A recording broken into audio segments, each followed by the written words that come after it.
नमस्कार, स्वागत है आपका हमारे चैनल झारखंड न्यूज नेटवर्क में। आइए जानते हैं झारखंड की 25 मुख्य बड़ी खबरों को।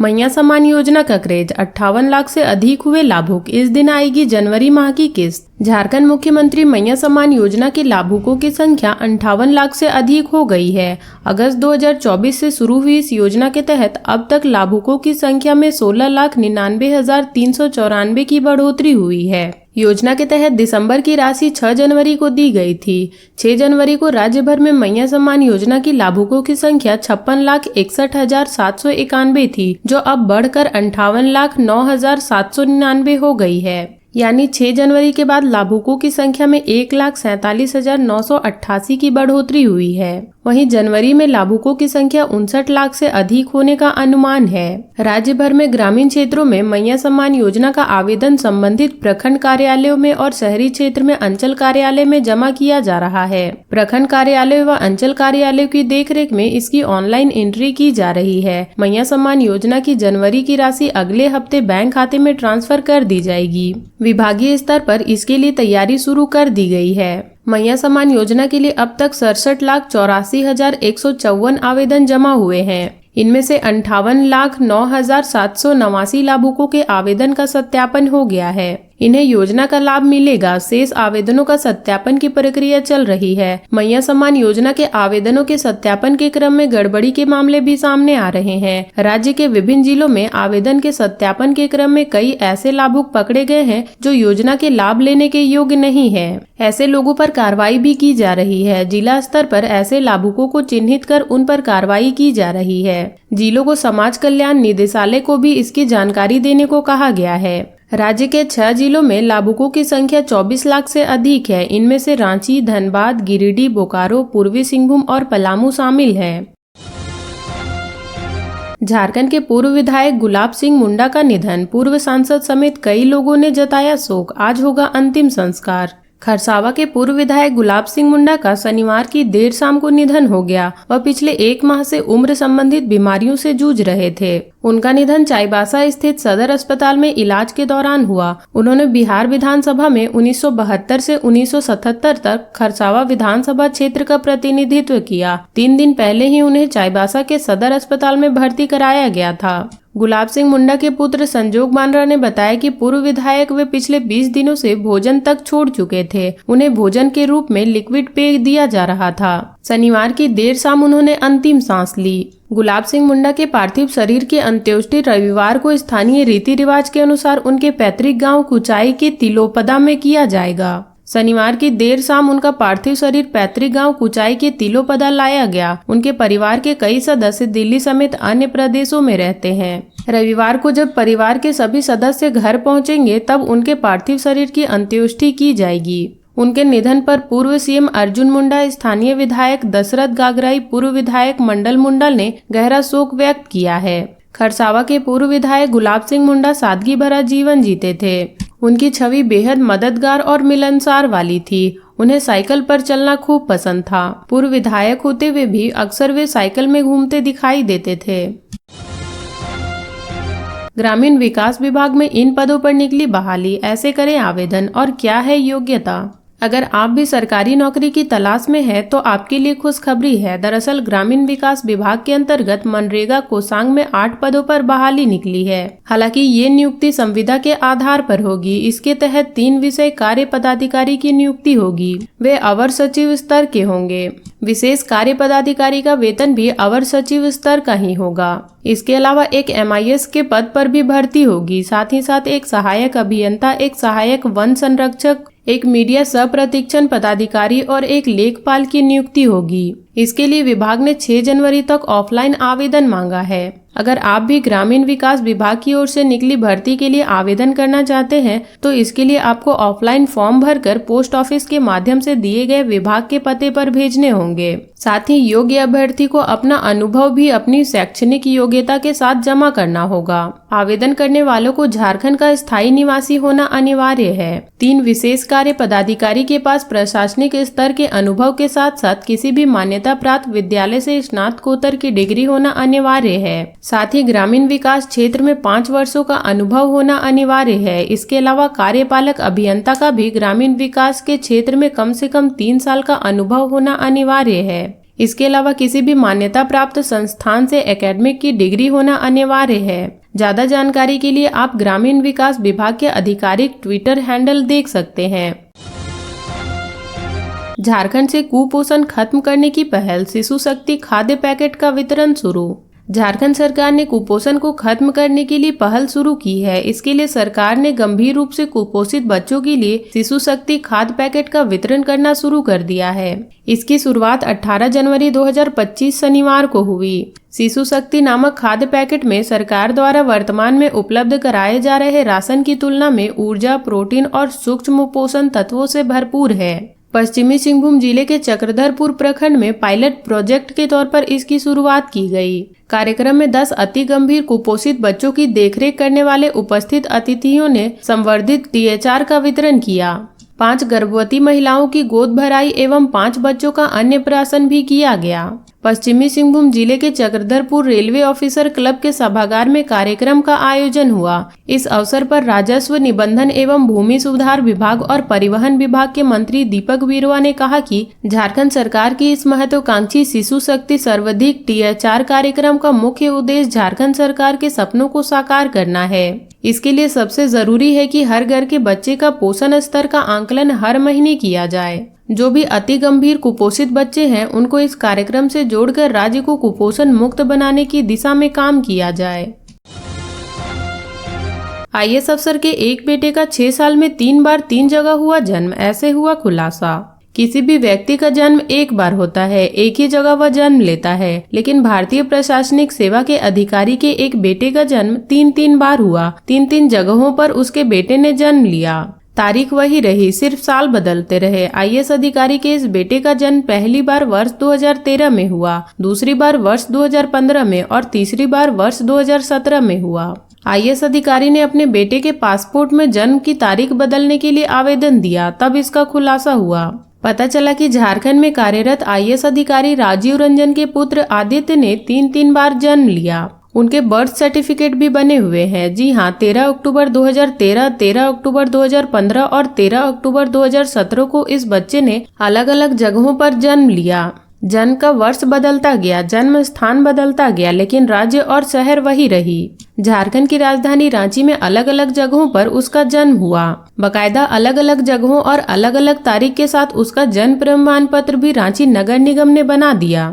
इस अधिकारी के बेटे की जन्म तिथि और जन्म स्थान के फर्जीवाड़ा का खुलासा तब हुआ जब पासपोर्ट कार्यालय और रांची नगर निगम के बीच पत्राचार हुई। आश्चर्य की बात यह है कि भारतीय प्रशासनिक सेवा की इस अधिकारी की पत्नी ने हर बार बेटे को घर में ही जन्म दिया। पासपोर्ट कार्यालय ने जब रांची नगर निगम को IAS अधिकारी के बेटे के जन्म प्रमाण पत्र भेजे तो निगम ने दोनों ही बर्थ सर्टिफिकेट को सत्यापन कर लिया। इस क्रम में नगर निगम ने एक बर्थ सर्टिफिकेट को जारी करने से 6 दिन पहले ही उसकी सत्यापन प्रमाणित कर दी। इसके बाद पासपोर्ट कार्यालय ने नगर निगम पत्र लिखकर उस दस्तावेज की मांग की जिसके आधार पर पहले ही जन्म तिथि में बदलाव किया गया। IAS अधिकारी राजीव रंजन के बेटे की जन्म तिथि का विवाद तब हुआ जब उन्होंने पासपोर्ट में बेटे की जन्म तिथि बदलने का आवेदन दिया। राजीव रंजन ने नगर निगम द्वारा जारी पहले प्रमाण पत्र के आधार पर पासपोर्ट बनवाया। बाद में उन्होंने पासपोर्ट में अपने पुत्र की जन्म तिथि में सुधार करके 13 अक्टूबर 2023 की जगह 13 अक्टूबर 2015 करने के लिए आवश्यक प्रक्रिया शुरू की। पासपोर्ट कार्यालय ने दोनों प्रमाण पत्रों के सिलसिले में रांची नगर निगम कार्यालय से पत्राचार किया। निगम द्वारा भेजे गए जवाब के बाद पासपोर्ट कार्यालय ने जनवरी 2024 में रांची नगर निगम को पत्र भेजकर कुछ बिंदुओं पर जानकारी और संबंधित दस्तावेज की मांग की। पासपोर्ट कार्यालय ने इस मामले को अत्यधिक गंभीर बताया है क्योंकि मामला पासपोर्ट से संबंधित है। पासपोर्ट कार्यालय पत्र में कहा गया है कि निगम ने दोनों ही प्रमाण पत्र को सही करार दिया है।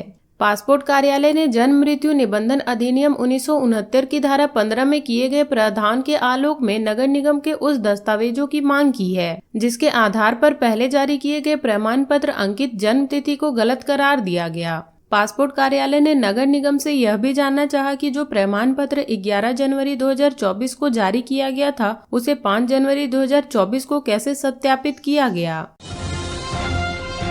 रांची, डाल्टनगंज समेत कई जिलों में गिरा तापमान, जाने झारखंड का मौसम कैसा रहेगा। झारखंड की राजधानी रांची, डाल्टनगंज समेत कई जिलों के तापमान में गिरावट आई है। हालांकि झारखंड का उच्चतम तापमान बढ़कर 30.4 डिग्री सेंटीग्रेड हो गया है। भारत मौसम विज्ञान विभाग के रांची स्थित मौसम केंद्र ने यह जानकारी दी है।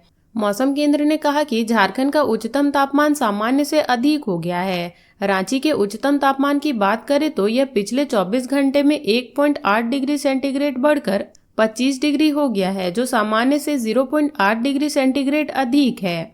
मौसम विज्ञान ने कहा कि झारखंड में कहीं कहीं हल्के से मध्यम दर्जे का कोहरा रहेगा, बाद में आसमान साफ हो जाएगा। मौसम विभाग ने कहा कि अगले 5 दिनों के दौरान न्यूनतम तापमान में किसी बड़े बदलाव की संभावना नहीं है।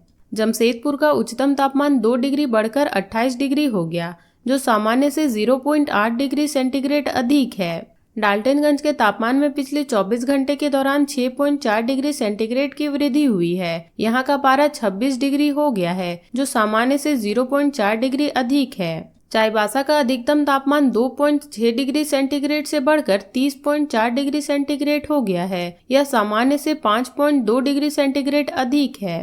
अगर न्यूनतम तापमान की बात करें तो जमशेदपुर का न्यूनतम तापमान 1.6 डिग्री सेंटीग्रेड बढ़कर 11.8 डिग्री हो गया है, जो सामान्य से 1 डिग्री अधिक है। डाल्टनगंज का न्यूनतम पारा 3 डिग्री घटा है और यह 8.6 डिग्री रहा, जो सामान्य से 0.5 डिग्री सेंटीग्रेड कम है। बोकारो और चाईबासा में भी न्यूनतम तापमान सामान्य से कम है। बोकारो में यह 1.5 डिग्री घटकर 10.6 डिग्री हो गया, जो सामान्य से 1.3 डिग्री सेंटीग्रेड कम है। चाईबासा का न्यूनतम तापमान 1.8 डिग्री सेंटीग्रेड से बढ़कर 11 डिग्री हो गया, जो सामान्य से 0.9 डिग्री सेंटीग्रेड कम है। मौसम विभाग ने कहा कि झारखंड में पिछले 24 घंटे के दौरान मौसम शुष्क रहा। सबसे अधिक उच्चतम तापमान चाईबासा में रिकॉर्ड किया गया। सबसे कम न्यूनतम तापमान गुमला में रहा।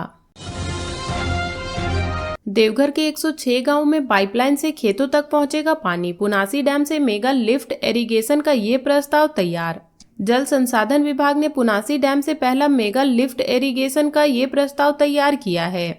इसमें देवीपुर व देवघर प्रखंड के कुल 106 गांव में पाइप के माध्यम से खेतों तक पानी पहुंचाने का लक्ष्य है। कुल 300 करोड़ की इस मेगा लिफ्ट इरिगेशन के जरिए कुल 8000 हेक्टेयर भूमि की सिंचाई का लक्ष्य है। विभाग ने सर्वे कराकर जल संसाधन मंत्री हफीजुल हसन के पास प्रेजेंटेशन भी प्रस्तुत कर दिया है। अब विभाग से डीपीआर अप्रूव व कैबिनेट से स्वीकृति देने की तैयारी चल रही है। अगले वित्तीय वर्ष में अप्रैल से इस मेगा लिफ्ट इरिगेशन के टेंडर होने की संभावना है। मई से काम शुरू हो गया है तो 2 वर्ष में योजना को पूरा करने का लक्ष्य है। अंतिम वर्ग तक पहुंचेगी झामुमो की विचारधारा। झारखंड मुक्ति मोर्चा बोकारो जिला संयोजक मंडली की बैठक शनिवार को बोकारो परिसदन में हुई। अध्यक्षता संयोजक प्रमुख डॉक्टर रतन लाल मांझी ने की। बैठक में संगठन को मजबूत करने व 4 फरवरी को धनबाद में होने वाली पार्टी के स्थापना दिवस कार्यक्रम को सफल बनाने को लेकर निर्णय लिया गया। जिला संयोजक डॉक्टर रतन लाल मांझी ने बताया, 19 फरवरी को बोकारो नया मोड़ बिरसा चौक से सदस्यता अभियान की शुरुआत की जाएगी। 20 जनवरी से गांव-गांव में सदस्यता अभियान चलाया जाएगा। अभियान के तहत कार्यकर्ता हर गांव के हर परिवार से कम 2 सदस्य को संगठन से जोड़ने का काम करेंगे। डॉक्टर मांझी ने कहा, अभियान संगठन को जमीनी स्तर पर मजबूत बनाने व जनता तक पार्टी की विचारधारा पहुंचाने का माध्यम होगा। सिटी पार्क के तालाब से अधेड़ का शव बरामद। बीएस सिटी थाना क्षेत्र के सिटी पार्क के तालाब से शनिवार को दोपहर को पुलिस ने एक अधेड़ व्यक्ति का शव बरामद किया है। जानकारी के अनुसार सिटी पार्क में स्थानीय लोग टहल रहे थे। इस क्रम में लोगों की नजर तालाब में तैर रहे शव पर पड़ी। पुलिस को सूचना दी गई। बीएस सिटी थाना प्रभारी इंस्पेक्टर सुदामा कुमार दास के निर्देश पर पुलिस टीम घटना स्थल पर पहुंची और शव को कब्जे में लेकर सदर अस्पताल भेजा। चिकित्सकीय जांच के बाद व्यक्ति को मृत घोषित कर दिया गया। मृतक की पहचान सेक्टर 3E निवासी 55 वर्षीय अजय गांधी राय के रूप में हुई है। पुलिस ने परिजनों को सूचना देकर बुलाया। परिवार के सदस्यों ने बताया कि अजय शनिवार को 11:30 बजे घर से निकले थे। वह तालाब में कैसे गिरे जानकारी नहीं है। वह कुछ दिनों से बीमार चल रहे थे। पुलिस ने शव का पोस्टमार्टम कराकर परिजनों को सौंप दिया। सड़क सुरक्षा नियमों का पालन कराना नैतिक जिम्मेदारी। चेक पोस्ट 4 से धर्मशाला मोड़ व धर्मशाला मोड़ से जोधारी मोड़ तक सड़क सुरक्षा जागरूकता अभियान चलाया गया। लोगों को यातायात संबंधित नियमों को बताया गया। दोपहिया वाहन चलाते समय हेलमेट पहनने व पीछे बैठे वाले को भी हेलमेट लगाने का संदेश दिया गया। 4 पहिया वाहन चलाते समय सीट बेल्ट लगाने को कहा गया। चास नगर निगम नगर परिषद फुसरो बाजार, बेरमो चौक, गुमिया चौक व बोकारो थर्मल में शनिवार को नुक्कड़ नाटक के कलाकारों ने नाटक के माध्यम से लोगों को सड़क सुरक्षा को लेकर जागरूक किया। डीटीओ वंदना सेजवलकर ने कहा, सड़क सुरक्षा नियमों का पालन करना केवल कानून का हिस्सा नहीं बल्कि हर नागरिक की नैतिक जिम्मेदारी भी है। जिला परिवहन विभाग ने घोषणा की कि सड़क सुरक्षा माह के तहत यातायात नियमों के प्रति जागरूकता फैलाने के लिए स्कूलों, कॉलेजों व सार्वजनिक स्थलों पर विशेष कार्यशाला व अभियान चलाया जाएगा। ऑक्सीजन रेगुलेटर नहीं होने से धूल फांक रही एसआईसीयू में वेंटिलेटर मशीन। शहीद Nirmal Mahato medical college and hospital के एसआईसीयू का हाल बुरा है। यहां प्रबंधन की लापरवाही के कारण मरीज व उनके परिजन परेशान हो रहे हैं। एसआईसीयू के विभिन्न बेड के समीप रेगुलेटर नहीं होने के कारण सामान्य मरीजों को पहले से ही ऑक्सीजन की सुविधा सही तरीके से नहीं मिल पा रही। वहीं ऑक्सीजन रेगुलेटर के कारण गंभीर मरीजों को वेंटिलेटर सपोर्ट की सुविधा भी नहीं मिल पा रही है। वेंटिलेटर सपोर्ट से संबंधित मरीजों को कंस्ट्रक्टर लगाकर ऑक्सीजन अथवा लाइफ सेविंग ड्रग देकर उनकी जान बचाई जा रही है। बता दें कि एसआईसीयू में गंभीर मरीजों को भर्ती किया जाता है, उन्हें विशेष चिकित्सकीय सुविधा मुहैया कराई जाती है। इस यूनिट में भर्ती किए गए ज्यादातर मरीज या तो दुर्घटना में घायल होकर पहुंचते हैं अथवा किसी तरह के अन्य सर्जरी के बाद उन्हें यहाँ भर्ती कराया जाता है।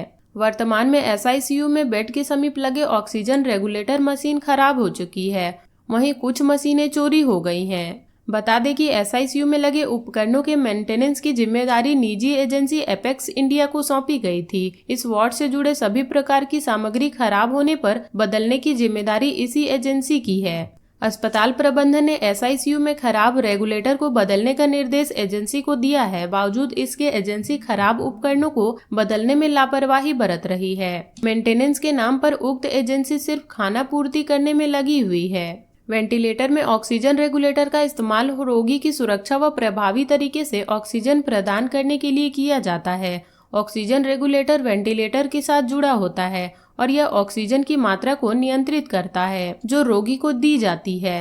रेगुलेटर ऑक्सीजन में दबाव को नियंत्रण करने में अहम भूमिका निभाती है। इसके अलावा रेगुलेटर ऑक्सीजन की आपूर्ति को स्थिर बनाता है। एजेंसी को एसआईसीयू में खराब उपकरणों को बदलने का निर्देश दिया गया है। उनके द्वारा इस दिशा में जल्द कार्य शुरू नहीं किया गया तो शिकायत स्वास्थ्य विभाग के वरीय अधिकारियों से की जाएगी। निगम ने चास धर्मशाला मोड़ से जोधाडी मोड़ तक हटाया अतिक्रमण। चास नगर निगम के प्रशासक सह अपर नगर आयुक्त राजीव कुमार के निर्देश पर शनिवार को नगर प्रशासन, चास थाना एवं यातायात पुलिस ने संयुक्त रूप से अतिक्रमण हटाने का अभियान चलाया।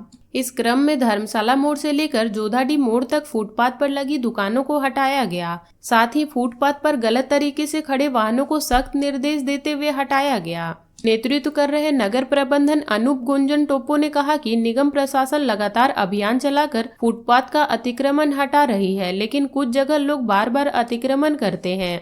अब निगम प्रशासन की ओर से आर्थिक दंड के साथ सख्त कार्रवाई की जाएगी। कहा कि फुटपाथ का अतिक्रमण होने से आम जनों को आवागमन करने में बहुत परेशानी होती है। पुलिस को देख भाग रहे स्कूटी सवार की बुलेट से टक्कर, 3 घायल। पुलिस को देख भागने के दौरान एक स्कूटी की टक्कर बुलेट से हो गई। इस दौरान स्कूटी सवार 3 युवकों को गंभीर चोट आई है। पुलिस की मदद से सभी घायलों को नावाडीह स्थित एक निजी अस्पताल में भर्ती कराया गया है।